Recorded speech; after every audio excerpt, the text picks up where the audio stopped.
He's like, well, how do if I'm not drinking, how do I tell everybody like why I'm not drinking? I'm like, I understand that, I definitely understand that. He says, but you are a powerful example. He says, you have to know the other side of that.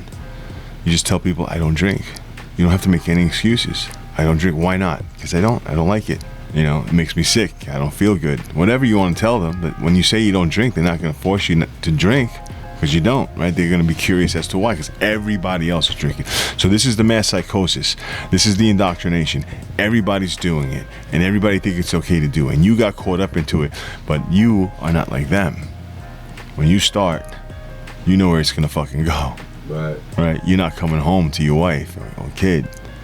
You're going to be like out there looking for Adderall, Oxycontin, weed, crack, whatever, and it doesn't matter. Like, it'll take you out just like everybody else, and there's a reason why you have a 12-step guide.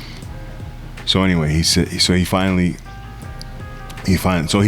calls me, so I'm talking him off the ledge. I'm like, listen, man, there's gonna be some kid out there on that rooftop that's gonna watch you. Everybody's watching you, and they're gonna be watching you, and they'll be like, wow, and I don't want to fucking do this. I don't want to be like everybody else. I don't feel safe. And then he's gonna come to you, and he's gonna say, hey, I notice you're not drinking. Why aren't you drinking? He says, well, I don't drink. I don't think it's good for me. It's poison. It's one molecule away from ether. I gave him all the ammunition he can possibly have. And he's gonna say to you, well, how do you do it? And you're gonna say to him, you really want to know? He's gonna say, yeah. And you're gonna be like, okay, now you have permission to open this book and teach him what to fucking do, how not to drink. And this is where it comes from, man. Like, you gotta be a power of example now. Alcohol has no net benefit. He said last night I drank and whatever. He called me this morning. He went and got some gummies. He got sick. He ended up on the toilet bowl. Throwing up the marijuana gummies. Oh, okay. His wife's upset with him. His kid, he can't be present for his kid. He's got 18-month-old boy. He can't be present for him. He can't do any work today. He's miserable. He's upset. He's depressed with himself. I'm like, where was the benefit, bro? Like, I'm not trying to be sarcastic or anything like this, but like, where was it? What was it that you needed to have? That because you knew what the result was going to be. What was it that you needed in that moment? He's like, what do I need to do? It's like, boy, do you realize this is no human power? Like, when that shit's on you, you got to go to God and say, listen, God, I got nothing here. I want to drink, and please help me with my shortcomings. Please help me with my emotions. Please help me with my attitude. And then you can make your phone calls. But no human power, bro. Like, it's not gonna happen. You can't. Your self-reliant is gonna fail you all day long. That's what self-reliance looks like. You and picking up a drink. I don't know if you can relate to that, but of course, I can relate to it. To exactly what he's going through, because I've been through it for so many times. As far as having that mental obsession and believing that somehow, some way, someday I'll beat the game. You know what I mean? Like, that's always been me, or looking over, obviously when you mentioned the guy on the rooftop, I'm thinking, he's probably glancing over at quote unquote normal people and thinking, I wish I can do that. And have no consequence. Mm-hmm. So I can identify with, because, that's what I think that's what I think is at the back of his mind, because that's for so long has always been in the back of my mind is, wow, what if I can just, this time around drink successfully, and it never happens. Or let me just say this, because sometimes you get those days, where, believe it or not, you somehow miraculously you do drink like a gentleman for that day. Right. But then guess what? Next week, now you're right back where you started, and you're like, the next day you think it's okay. Spiraling out of control. Yeah, you start, because now you tricked yourself into believing, oh, I'm good. Right. See, I knew it. There was nothing wrong because I've been down that rabbit hole too. Yeah. No, I'm good. See, I knew it. I was good. And then you just keep telling yourself you're good until you are completely unaware of the fact that nothing around you is good. You're not good. Everyone's telling you you're not good, but you seem to be in the mirror still telling yourself, I'm good, but you're like fucking 90 pounds wet and you're fucking all over the place. Your eyes are shot out of your head. You're not coherent in your thoughts. You ran by emotion. And I've been there too, so I know what that feels like, to just keep believing wholeheartedly that you're gonna beat the game. I've been there, so I can identify with what he's going through. Right. And what about that feeling that you know that you're not doing something good? Like you know that it's not going to end well. When that feeling shows up, and you do it anyway. I mean, I've done that too, and for me it's weird, right? Because now you're just trying to drown out. You're trying to numb that thought or that feeling. You know what I mean? Right.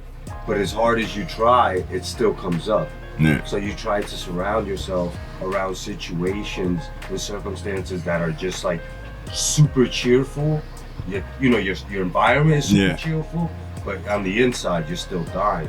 Yeah. So I've been there too, I mean, you too, I'm sure. Of course, this will be the last time. Yeah, I'm gonna really enjoy it this time. Might as well, right? Yeah. When we look at each other, I always seem, for me, it comes to me where it's like, it almost is like I'm either felt, seen, 100%. thought, read. Yeah. You know what I mean? Whatever the case may be, Yeah. you felt the same way. So it's easier to relate as long as I'm honest. Yeah. You know what I mean, about my feelings, Yeah. and I'm only honest about what was going through my head.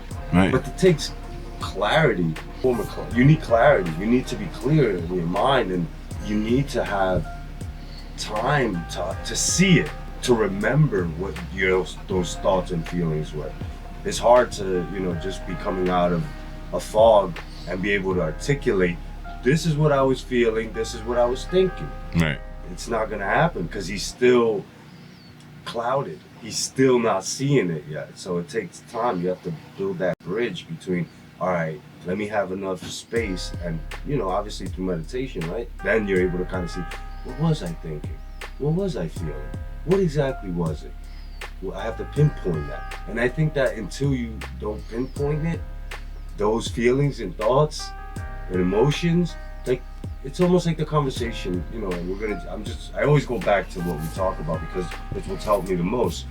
Remember how we spoke about that once? That it's about who's talking, who's saying what right now. Is it the I in me, or is it the ego? Who is it? Whose commentary is coming up in my head? And that's what's important. You have to start seeing that commentary, and why is that commentary there, and who is that commentary? And then on the flip side, who's listening to that commentary? Yeah. So, I mean, that's where I'm at with what we just talked about, But it takes time, I guess, Yeah. Does that make sense? Makes a ton of sense. That's perfect. It brings us into the third step. I want to get into that with you. You talked about the feelings, right, and the emotions, right? And we say that we need a power greater than ourselves to restore us to sanity. And we talk about our higher power and give it to God. But what does that fucking really mean, right? Like, what does it mean to do that? What does it look like to do that? And how is that going to stop me from drinking or give me a better life? Like, deep down inside, that's what we're saying. Like, yeah, I could say, well, yeah, just turn it over. Well, and you're like, yeah, I know. But really, your mind is telling you, or your ego's telling you, that ain't gonna fucking work. And what does that look like? Like, how do I do that? And then we ignore it, right? We ignore the saying. It's like, you can say, yeah, turn your life and your will over to the care of God as you understand it. Yeah, I know that. And then we start talking about something else, and you forget about it immediately, right? You're used to hearing it, so it doesn't really bother you anymore. And you're not that curious about what it means. So you kind of like, yeah, okay, and you move on. But it's forgotten about. It's not applied in your life anymore. And that's what's happening to us. That's what happens to us. We all go through the same thing. I mean, we're all on the same fucking team. And I'm here to remind myself, and I'm here to remind you that we have to do that every day. To turn our will in our life. And what does that look like? What is our will? It's exactly what you were talking about. It's our ideas, our attitudes, and our emotion. Right? And then the life becomes our action. So our life is based on what we think, right? Well, you have a thought about drinking, and you're like, all of a sudden it becomes a good fucking idea. But if you took it seriously, to turn your will over, right? To turn your thinking over, to turn that idea over to God, say, hey God, like, take this, manage this for me, manage this thought for me. You wouldn't be in your head anymore. Because I'm gonna call Joe, and Jason said it's just like you did. Jason was like, I was thinking about calling you, but I was like, nah, I'm not gonna call him. Because you wanted to get high rather than you wanted to get clean. Yeah. That's because your self-reliance, your will. You calling me is an act of God. Me calling my sponsor is an act of God. Because it goes against everything I want to do. It goes against my best idea. Because my best idea gets me drunk. Mm-hmm. My best idea gets me high. My best idea gets me into trouble. My best idea gets me remorseful the next day. The next morning, I'm sad. I'm upset. I'm all right, I gotta start all over again. All right, then I start all over again, right? Yeah. And it's the fucking vicious cycle. But that's why it's a daily reprieve. What we really have is a daily reprieve contingent on the maintenance of our spiritual condition. And this shit doesn't really sound like it solves the problem, right? It doesn't really sound like it has any weight until you start doing it. And then life gets better. Until you start seeing it. Yeah, life gets better. Yeah. And I asked, I might have asked you this question a couple times when you were at Eva's. I asked Jason, I asked everybody this question. Like, why the fuck are you calling me? Like, why are you talking to me? I'm not like this. The guy just gonna tell you, oh, it's gonna be okay. I tell it like it is. And I do it with love. I say what I mean what I say. I try not to say it mean, but I can see how it can be mean. But like, what the fuck? Like, why are you calling me? Like what is it? I have an answer for that. Yeah. Deep down inside, whether it be me, whether it be Jason, whether it be Everett, deep down inside, right? I feel we know what we need in order to change. We want to change deep down inside. Now, you are the kind of person that since you are the example of what change looks like, right? So I have the example. In my eyes, if I were to see Jesus, right? If I could see Jesus, you are the representation of that because you do have actual change. You do have actual peace. You do come with a message of hope. You do come with a message of not only hope, but that it's work. It takes work to do this stuff. To change is real work. And you solidify that. You are that. So I can see that. Physically, I can see that. When I talk to you, I can hear that. You know what I mean? So that's what people want. You have everything I want. So you have it. So it's like, why do I call Joe? Well, listen, Joe is the guy who has put in the work. Joe is the guy that continues to put in the work. Joe is the representation of what it is to walk on a higher plane. I can see that. But now the question goes back to me, right? Am I willing to put the same effort? Right, because I'm asking you the question. Exactly. Why? So deep down inside, I want to, and I'm pretty sure all these other guys do, because obviously that's why they're in contact with you. Right. Are you going to? There is the question, right? Are you going to? For me, I'm easing my way into it, just trying to, whatever you say, I got it. I'm doing it. Whatever sometimes you don't say, boom, I know what Joe would have told me right now. So let me not do this. Right. You know what I mean? So that I'm trying to be there. You know what I mean? But I'm putting in the effort. Right. You know, there's before I'd be like, oh yeah, I'm gonna try, and I wouldn't try anything. Right. I thought that by knowing you through osmosis, right? Right. As long as I know Joe, I'll be all right. You know what I mean? I'm gonna turn out just fine. Right. But it never turned out that way. Right. No, and that's a great answer. And so that's the. I wouldn't say. I want to put this in right or wrong. That's the appropriate response. Because even though I can't walk the walk or talk the talk, I want to be part of that, right? I need to be part of that. I need to know that maybe it's going to happen one day, and I need to do the work. Right. Sometimes hesitant to say that because it's sounds like an indoctrinating, but it's all I can say because the program is the 164 pages. It's the basic text. I can call it many different things. I can call it cognitive behavioral therapy. A design for living that works. Right. When you're watching me operate, you're watching a design for living that works. Right. It's not the program. There's something you need to join. It's a way of life. Yeah. It's how you're supposed to live. Yeah. Be living up to your full potential. Yeah. And that's why when I used, because the only other, I guess if you want to use the word character in life that I've ever come across that lives like that is Jesus or Buddha, right? These are the only other people that, you know, from reading and understanding life is like, okay, I know who lives similar to this. And he went through similar stories, right? His boys they were always fucking things up. Right? Like, yo, you gotta do it like this. What are you doing? Get out there, feed the sheep, right? Exactly. But here's the thing: the same thing that JC did, and I'm in not his category whatsoever. Even though the Christ identity is in all of us, absolutely, it's in all of us, and he said that anything I can do, you can do, and more. Absolutely. Right. So I'm not misquoting him. What he did is exactly what I need to do, and I can't solve your problems. I'm not here to solve your problems. I'm here to get you to the problem solver.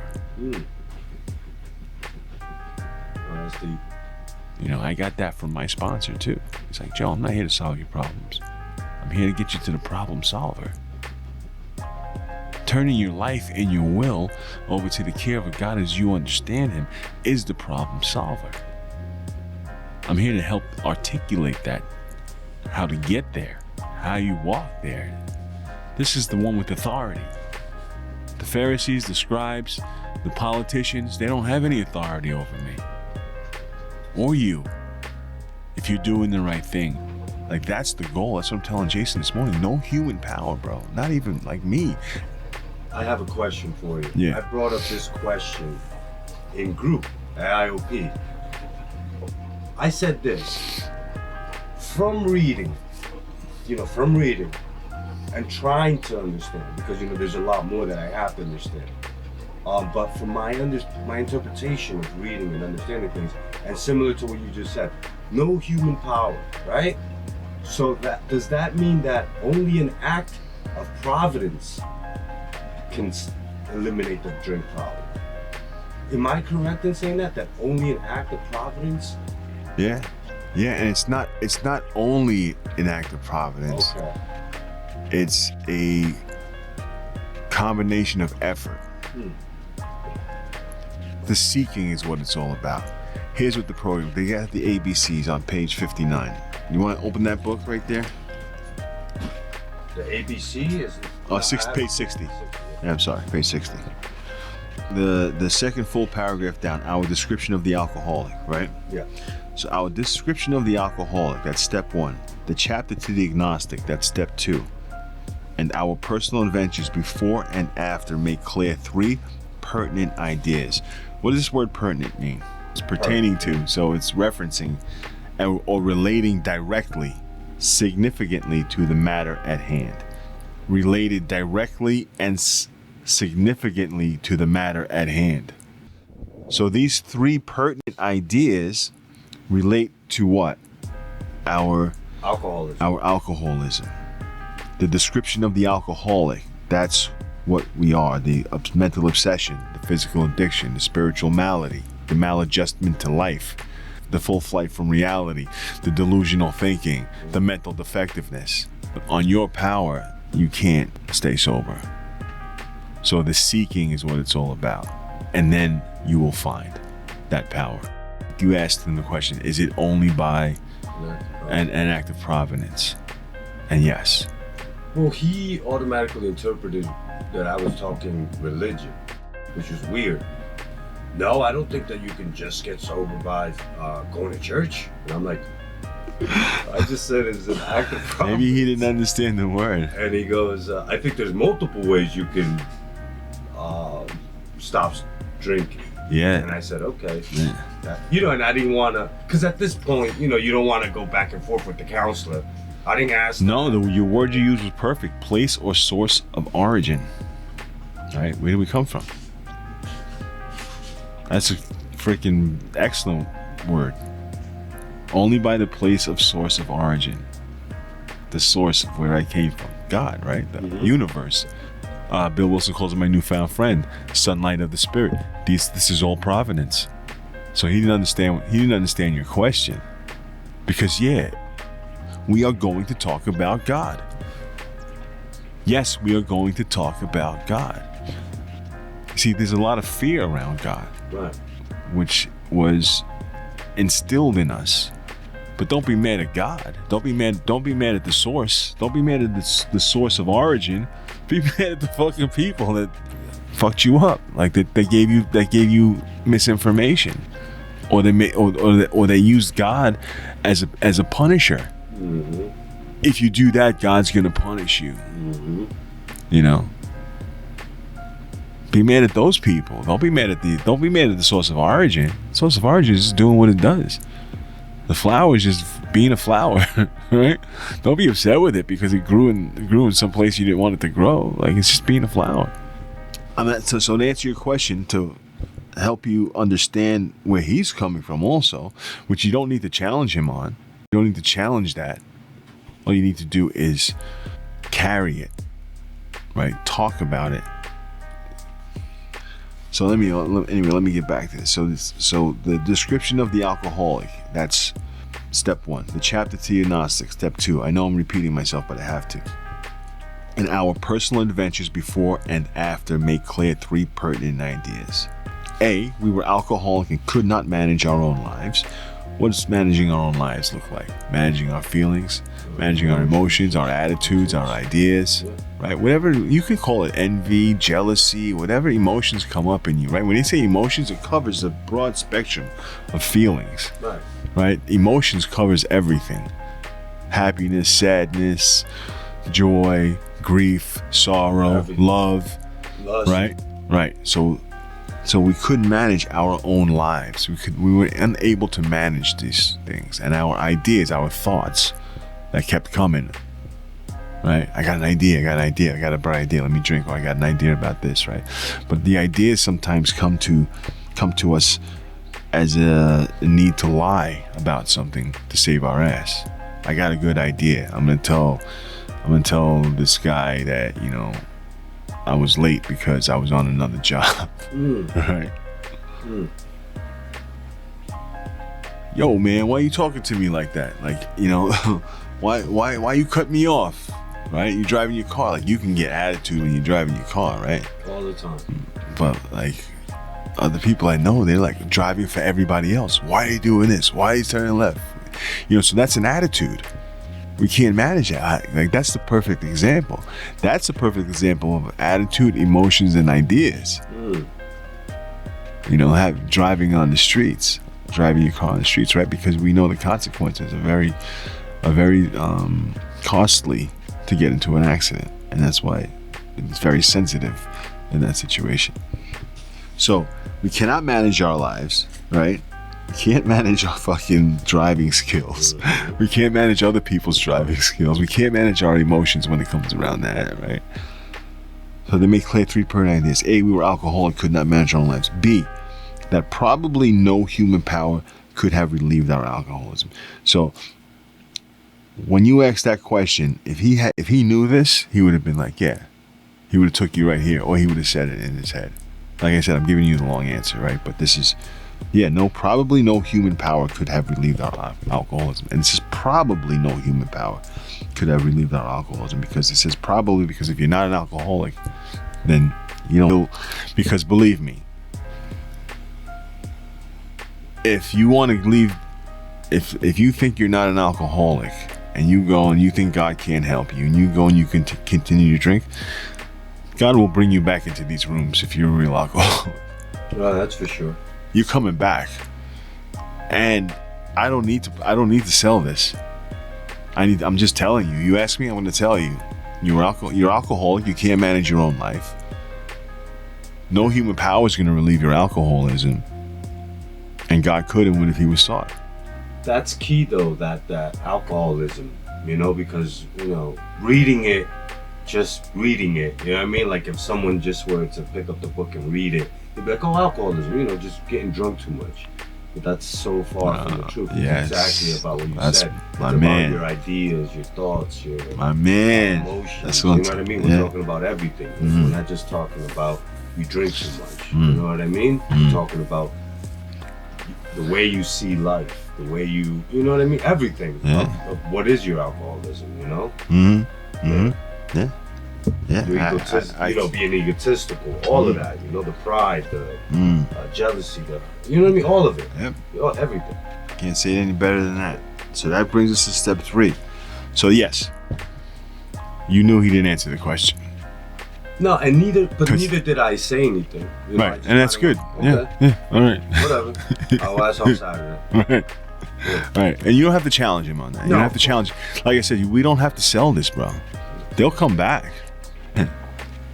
And sometimes people are shy about saying this, and I'm not. And I learned not to be, because I was always like, I don't want to scare people away if I mention God, But now I'm like, yeah, you want to know more about that, you tell me. And it's okay if you don't want to stay. It's okay if you want to turn your back on me and walk away. Try some more controlled drinking if you want to. Find somebody else that's gonna not talk about God. That's okay too. But the book says that if you got a sponsor, that real sponsors can take you through, it says, yeah, of course we're gonna talk about God. There's a whole chapter called We Agnostics. It's a whole chapter on about God, right? Yeah. So that takes us to step 3. So you see that ABCs, that's only step 1 and step 2. If you don't get that, you can't go to step 3. Being convinced, we were at step 3, which is that we decided to turn our will and our life over to God as we understood Him. So what does that mean to me as a sponsor, and to you as someone that's going through the steps? It's my job, again, it's my responsibility. It's not my responsibility to solve your problems. You don't turn your life and your will over to the care of me. Right? I wouldn't allow that. I wouldn't want that. I don't think anybody would want that. I'm here to get you to the problem solver. That power that's not human. And paradoxically, it takes human power to get you to that power. Right? But still no human power can solve your problem. Do you get what I'm saying? Absolutely. It takes the human power to show you, to drive the vehicle, right? This is where you want to be. Will drive you to the scenery, drive you to the spot you need to be at. Well, this is where you want to be. It's time for you to get out the car. Now you're in the power. Now you're where you're supposed to be. That's the story, man. That's the story of how we get to stay sober. And that's the goal of sponsorship. However, we don't get here. Right? This is just the beginning of the story. Do you ever see the Scrooge story? Of course. With the past, present, and future? Yeah. Right? The ghost of yeah, so now we're gonna start visiting some ghosts. Right? We're gonna visit the ghosts of the past, the ghosts of the present, and the ghosts of the future. If you continue doing this is what your life is gonna look like. Like, this is going to be the result. If you do go this way, this will be the result. If you go this way, this will be the result. And it says here, we have only but two choices. I think it's page 25. Yeah, and there is a solution, page 25 at the bottom. We had but two alternatives. Yeah, I see it. Right? We had but two alternatives. We had but two alternatives. One was to go to the bitter end, blotting out the consciousness of our intolerable situation as best as we could. Mm-hmm. The other, to accept spiritual help. Those are the two alternatives. This we did because we honestly wanted to and were willing to make the effort. Or we were willing to take action. So when you turn your life and your will over to the care of God, which alternative are you looking at? Which alternative do you want? To accept spiritual help. Yeah. And to put forth the effort. Right. You know, the change. Right. And if you don't turn your will over, Mm-hmm. which alternative will you get?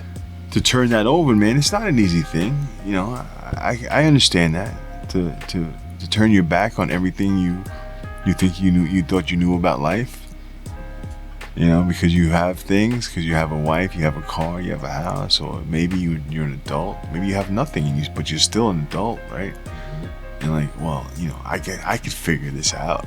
Right? To turn your back on yourself, on your ego, is a tough thing to do, because it's always going to be saying like, no, I got this, I can do this, but you can't. And that's what turning your life and your will over looks like. Absolutely, letting go. Letting go to a power greater than yourself, whatever that looks like. So we're going to go to page 64, the bottom. Page 64. Got it. Right. So we did the third step prayer. You wrote that. That's why I did that. Right. So we're good with that, right? You got the third step. You understand what turning your will and your life over is, right? Your will, your thinking and your actions. Right. Your thoughts and your actions. Your thoughts and your actions. Right. Your life. Yeah. Your life. You know what your life is now, right? Yeah. Your ideas, your emotions. When you say emotions, it goes across the board, right? And your ideas too. It's like, you know, do I fucking lie to this guy? Do I lie to my wife? Do I like this is a good? Is this a good idea? Right? Do I buy this fucking pack of cigarettes? Is this a good idea? Do I buy this, you know, alcohol? Is this a good idea? I don't know. But these are your ideas, right? Every day you come have ideas. You turn left instead of turning right sometimes. I have an idea, I'm gonna go get some gas now. You turn left and the fucking cop pulls you over.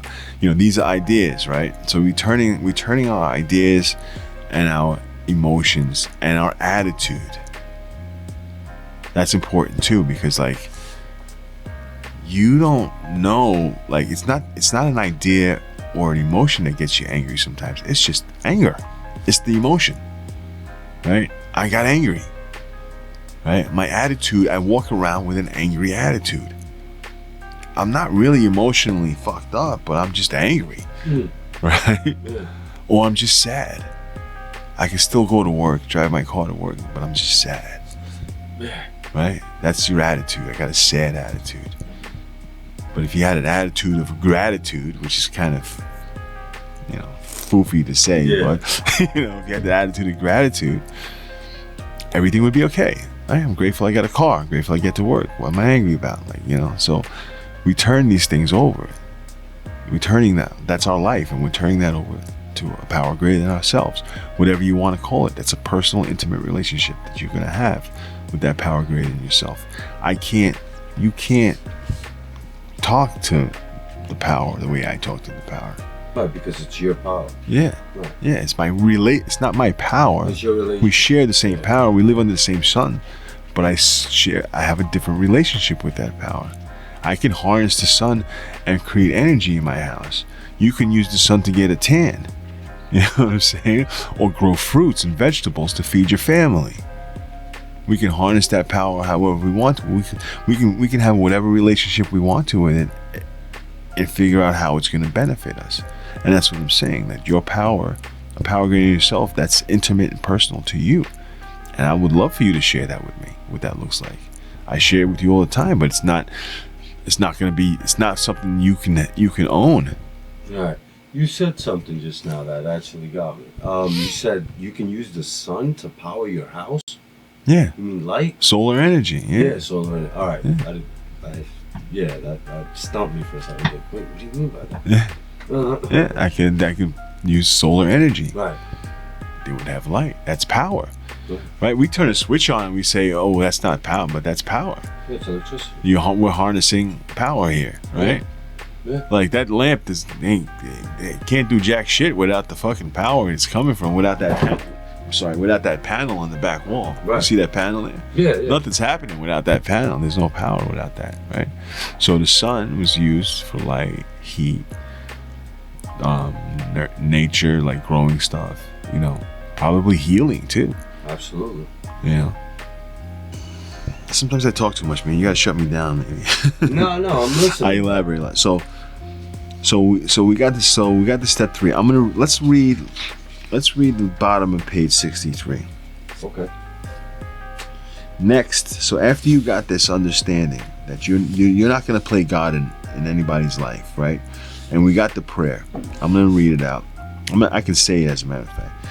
Many of us said to our Maker, I like what you said to providence. You can say, you can use that word. Many of us said or took an act of providence and said to our Maker, God, I offer myself to thee, to build with me and to do with me as thou wilt. Relieve me of the bondage of self, that I may better do thy will.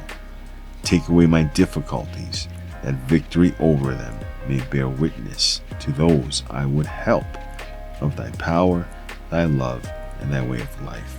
May I do thy will always. There's 2 here. I want to go back to, I'm not trying to prolong this, but I have to help you recognize this. To build with me and do with me as thou wilt. I offer myself. There's 2 here. There's the I and myself. I want you to recognize that, because when you brought up so eloquently before the topic of watching your thoughts, who's thinking? Who's doing this, right? There's the I and myself. I offer myself. There's 2 parts in that. Yeah. Which is the I and which is the self? I'm not asking you for an answer, but just think about it. Yeah. The I. If the I is offering the self, the I is the true you. The I am, the connection to God. The I is you. You are the piece of that source. You are the piece of that power. You are the piece of that God that you're talking to. You can't be let's talk about the sun again. The ray of the sun can't be not part of the sun. It's not separate from the sun. It came from it. Right? It's like your daughter came from you. She can't not be part of you. So we cannot be part of God here. So the I is what is part of the God. So that God consciousness in you is ready to offer the self, the ideas, the attitudes, and the emotions to the power. Does that make sense? Absolutely. It makes perfect sense. It's a different way to read, a different understanding of this whole prayer now, right? Yeah, for sure. Okay. You might have a different purpose with this prayer than I would, but you might be offering, your anger and your resentments. I might be offering, more tolerance and peace for others, right? It could be different offerings at different times. So we go to voicing this without reservation. That's an important part. So what's a reservation? Because you're going to hear that a lot. The reservation is like something that you can always go back to. right? Is it Yes. like something you can? It's a reservation. I mean, that's the only way I've always ever heard it. And you're right. It's an act of keeping back. I don't know if it's going back, but it's an act of keeping back, withholding, or setting apart. I offer myself to thee. Take away my difficulties. So you do this. You want your difficulties taken. What are your difficulties? My life, I'm trying to manage my feelings here. I'm trying to manage my emotions. I can't do that. So I'm offering this to you. Right? No human power. I tell you, your life is unmanageable. Your feelings, your attitudes, your ideas are unmanageable. You can't do that. You can't take that. You can't take that away. This is what we're doing. We're asking God to take these, manage these feelings for us. Don't manage me driving my car. Don't manage my house. I don't need you to manage the payments on my mortgage. The management you're asking for is, how do I manage these things that you gave me? How do I manage like being gratitude for all the stuff that you put in my life today, God? Like, help me manage that. And you do that without reservation. And you do that without reservation by not withholding anything. If you're turning your life and your will over, you're turning over all of that. Help me manage this. And if you're not in love anymore, it's a conversation. Sweetie, I love you.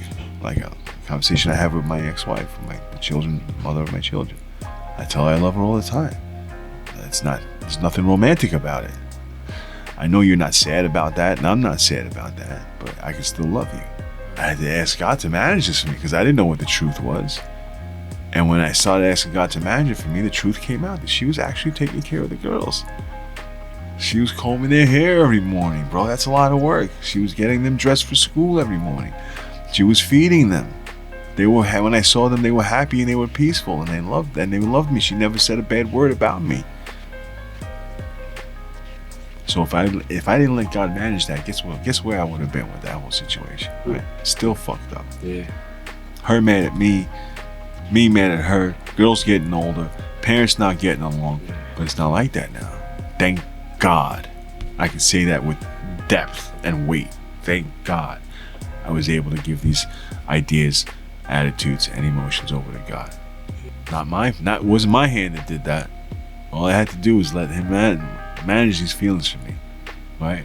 I don't need you to raise my children for me. Just manage them. Manage my feelings so I could raise them. Right? That's where I'm coming from with this. I know I'm putting a lot of emphasis on this because it's very important before you know this before you go into the fourth step. So we found it very desirable to take the spiritual step with an understanding person, such as our wife, best friend, spiritual advisor. But it is better to meet God alone than with one who might misunderstand. The wording was, of course, quite optional as long as we expressed the idea, voicing that without reservation. This is the beginning, man. This is the story. You're in the car now, right? I'm taking you to this place. I'm getting you to the problem solver. This is the story. This was only the beginning. I know you. I just saw it in your face. I know you felt what I was saying. I know you understand what this management is all about, what this turning your life and your will is all about now. I know you do. I know you're not afraid you're gonna have to give up your house. You're gonna have to give up your job. You're gonna give up anything. Do you get that? Do you want to elaborate on that? Do I want to elaborate on it? Yeah. I mean, it's pretty clear. I'm not making you do that. I'm asking you if you like. You want? Let's talk about it. Talk to me a little bit about that. Okay. Just asking. Yeah, we can do that. So basically, it's for me, right? It's just stating that the things inside of me, the way my ideas are, the way my ideas, my emotions, and my actions, the way that they are, those are the things that are blocking me from being able to evolve spiritually, to being at a higher level of consciousness. That's what I get from it.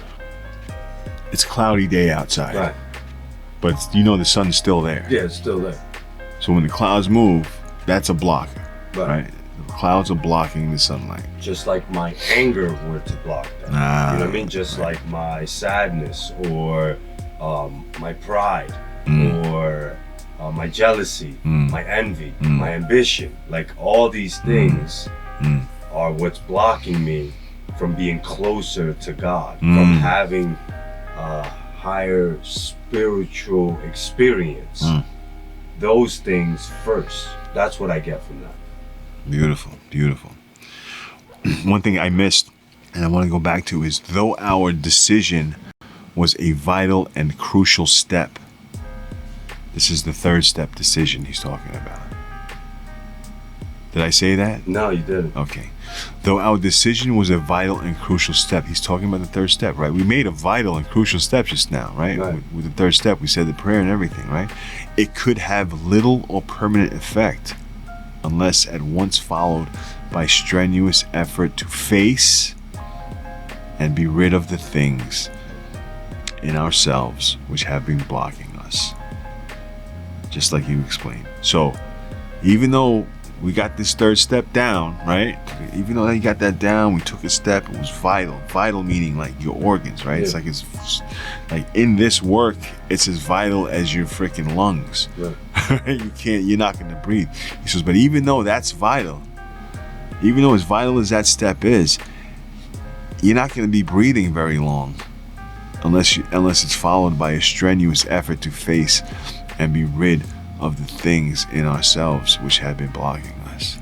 The heart or the beating or the courage you now have is not going to last very long. The understanding you have also of the third step, knowing that what your will in your life is, what you're giving to God, what you're turning over, what you're asking God to manage because you can't do it yourself. It's not going to last very long unless we get unblocked. Right. Our liquor was but a symptom. I love that part. Our liquor was but a symptom. That gives liquor absolutely no fucking value. Did nothing for you. What's a symptom? A symptom is like if you have a cold, it's the after effect of that cold. Like the or a cold is coming. What happens? Your nose starts burning. Right? Or you get dry mouth, right? I mean, I always got our liquor was but a symptom. Whenever I hear that, our liquor wasn't the problem. This was the problem. This is what happens to me. I eat sugar, right, and my hands fucking lock up.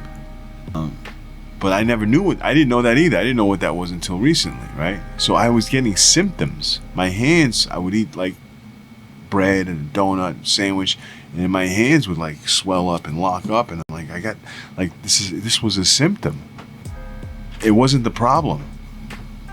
It was the symptom of the problem. Right. The problem was I was putting too much sugar in my body. Right. My nutrition was the problem.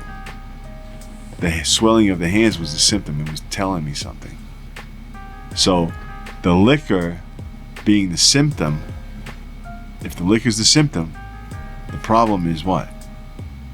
Us. Us, yeah. I'm the problem. Right. Yeah. So, we're irritated. The symptom is we go get something to drink. Right. Right? Am I clear? Am I making that clear? Yeah, are you 100% clear on that? 100% clear. Okay. I know exactly what we mean. Yeah. You got a bad attitude, you go get something to drink. Your emotions are fucking with you. You're sad, happy, whatever the case may be. You want to drink. That the symptom is you break out with alcohol. Right. You break out in a bar. Right? You break out in the liquor store. Therefore, we started upon a personal inventory. This was step 4. So we had to get down to causes and conditions. Okay. Followed by strenuous effort. Our liquor was but a symptom. We had to get down to causes and conditions. We just spoke about that. We just described that. Therefore, we started upon a personal inventory. This was step 4. You are now at step 4. A business which takes no inventory, no regular inventory, usually goes broke. If you don't have any inventory, you don't have any stock. Right. You don't have any stock. Or if your mouse pads are no good, they don't work, right? They fall apart when people get them. What's going to happen to your stock? It's going to plummet. Right. It's going to go low. Right. In your company, right? If you have, exactly. The value is going to drop, right? The stock's going to drop. Like if you want to, like you're working on increasing your personal stock here. Right. All right. So this is what he's talking about. When you learn a skill, you learn a new skill, you've increased your stock. The skills you learn to do your job and to gather to create resources for yourself by trading your hours for the job that you do, those skills are your stock, right? If you don't apply those skills, what happens to your stock? What happens to your value? It goes down. So this is what he's talking about, right? Our personal stock. We got some shit on the shelf here that has no fucking value, and we want our price to go up. We want our stock to raise. We got to get rid of this fucking shit, and our stock will go up. That's what I was telling you the other day. You want to be a millionaire, bro? You can. You go through this design for living that works. You want a business plan? This is it right here. This is a business plan to be whatever you want to be. This is how valuable the fourth step is. This is gonna raise your stock. It's gonna raise your value. When you get rid of this shit, when you understand how to do it, and it happens quick. When you know how to do it, it happens quick. Now you can do this. You can go through this in your head. You have a resentment. My boss said this to me. Oh shit, I got a resentment. Boom, boom, boom. You're out of it. You've just increased you just brought your stock back to its original value. Because if you hold on to that resentment, your stock is losing value. That's how the stock. That's why prices go up and down. You know what I'm saying? Like so. Right. So this is what the resist, and it's the analogy is perfect, because as soon as you have a resentment, your stock starts to deplete. Because now you can't have a conversation with your boss. You can't function correctly. You're not working with him. You're working against him. Right? So we're here to increase our stock, our value.